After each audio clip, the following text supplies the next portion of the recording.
CM Chandrababu అర్ధరాత్రి మరోసారి సింగ్నగర్లో పర్యటించారు. బోట్లో ప్రయాణిస్తూ సెల్ ఫోన్ కెమెరా లైట్ల వెలుతురులో బాధితులను పరామర్శించారు. స్వయంగా ఆయన బాధిత కుటుంబాలకు ఆహారం అందించారు. బాధితులు చెప్పే విషయాలను సీఎం నోట్ చేసుకున్నారు. అందరినీ సురక్షిత ప్రాంతాలకు తరలిస్తామని హామీ ఇచ్చారు. ప్రధాని మోడీ తెలుగు రాష్ట్రాల సీఎంలకు ఫోన్ చేసి వరదలపై ఆరా తీశారు. చంద్రబాబు, రేవంత్ రెడ్డి రెండు రాష్ట్రాల్లో జరిగిన నష్టాన్ని ప్రధాని దృష్టికి తీసుకెళ్లారు. జరుగుతున్న సహాయక చర్యలను మోడీకి వివరించారు. ఆస్తి నష్టం జరిగినా ప్రాణ నష్టం జరగకుండా చూసుకున్నామని చెప్పారు. ఇద్దరు సీఎంలకు ప్రధాని అభినందించడంతో పాటు కేంద్రం నుంచి అన్ని రకాలుగా సహకరిస్తామని హామీ ఇచ్చారు. ప్రకాశం బ్యారేజ్ దగ్గర కృష్ణమ్మ ఉగ్రరూపం దాల్చింది. అంతకంతకు వరద ప్రవాహం పెరుగుతోంది. 11 లక్షల క్యూసెక్కుల వరద ప్రకాశం బ్యారేజ్ దగ్గర ప్రవహిస్తోంది. అంటే ప్రకాశం బ్యారేజ్ దగ్గర కృష్ణమ్మ వరద ఆల్ టైమ్ రికార్డుకు చేరుకుంది. గతంలో ఎప్పుడూ ఈ స్థాయిలో వరద లేదు. 2009 తర్వాత 10 లక్షల క్యూసెక్కులు దాటింది. ఖమ్మంలోని మున్నేరు బ్రిడ్జిపై చిక్కుకున్న 9 మంది బాధితులను ఎన్డీఆర్ఎఫ్ బృందం రక్షించింది. దీంతో 15 గంటల ఉత్కంఠకు తెరపడింది. స్థానికులు ఊపిరి పీల్చుకున్నారు.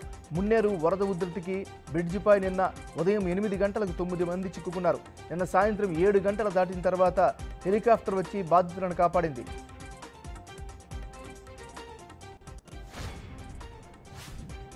తెలుగు రాష్ట్రాల్లో ఎడతెరిపి లేని వర్షాలు కురుస్తున్నాయి. దీంతో ఎక్కడికక్కడ రవాణా వ్యవస్థ స్తంభించింది.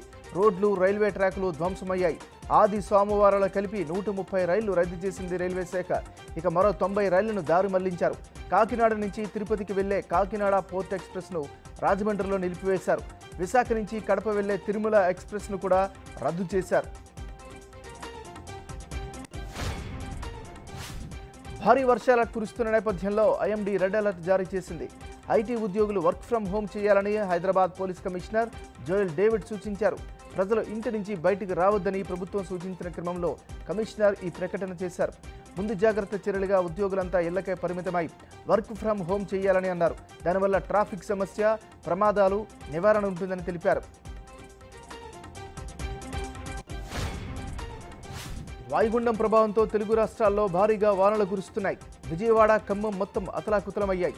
హైదరాబాద్లో నిన్న రాత్రి కుండపోత వాన పడింది. మరో 2 రోజుల పాటు వర్షాలు పడతాయని అధికారులు చెప్పారు.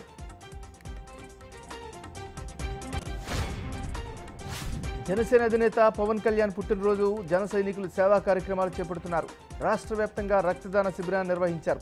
ఈ కార్యక్రమానికి పెద్ద సంఖ్యలో యువత తరలివచ్చి బ్లడ్ని డొనేట్ చేశారు.